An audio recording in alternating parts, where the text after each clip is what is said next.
Hello and welcome to the next chapter in our series Pocket Production. My name is Ryan Wilcox. I'm a media consultant in the Duderstadt Center at the University of Michigan. And in this session, we're going to talk about interview techniques. Over my years in production, I've had the opportunity to learn some great tricks when it comes to interviewing people. I'll share them here as I hope it will help you when you're looking to conduct an interview. When you're first reaching out to someone and asking about and interviewing them, let them know what the topic is you're covering, as well as why you chose that person for your project. Yes, I've asked you to be a part of this as it appears that you represent this one specific side of the argument of the project we're working on. I'd also let your person know that the interview will likely be about an hour. This is not setup time. That is a completely different discussion. You'll likely want to have the person in the chair with you for about an hour. If you finish early, terrific. But sometimes it takes a while to just get them up and running.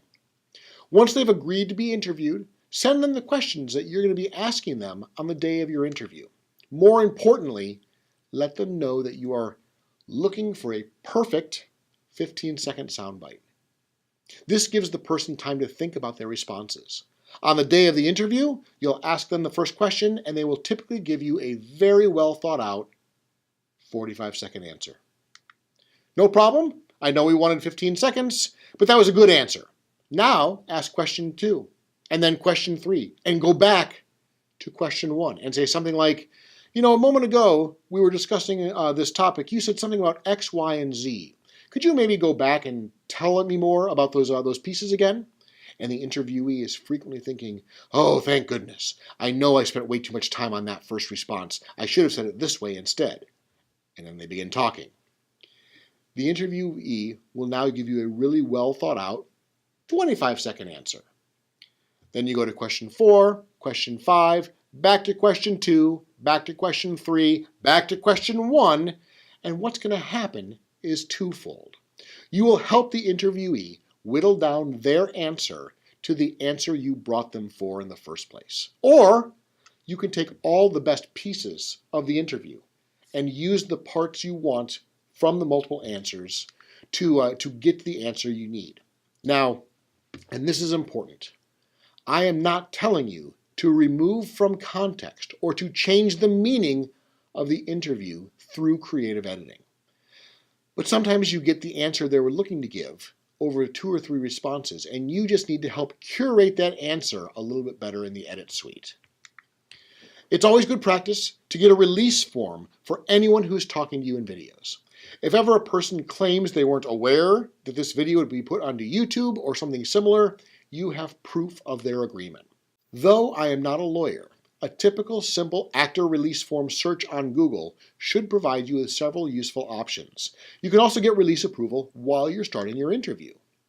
Once the person has their microphone in position and after you begin recording, you can ask something along the lines like this. Okay, we've just started recording. Would you please give me your name, how it's spelled, the title of your position as you would like to see it in this production, and let us know that we have permission to record you here today. This does one of 2 things. It documents the person being interviewed and giving permission to be recorded. They spell their name properly for you, and the person tends to immediately go into their broadcast voice, because now they're being recorded and now it's important. This gives you a couple of moments at the beginning of your interview to check the sound levels that they will be talking at during the interview, because it might be a little bit different in your casual conversation beforehand, before you build into the big recording after you start going. Now, typically, I've learned that people who agree to be interviewed want to give you the information they're looking for.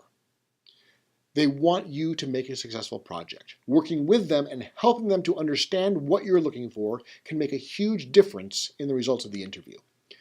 Obviously, a lot of this changes if you start doing tabloid style or investigative journalism, entertainment journalism, where the goals may differ from the person you are interviewing. But we're not talking about tricking people in this instance.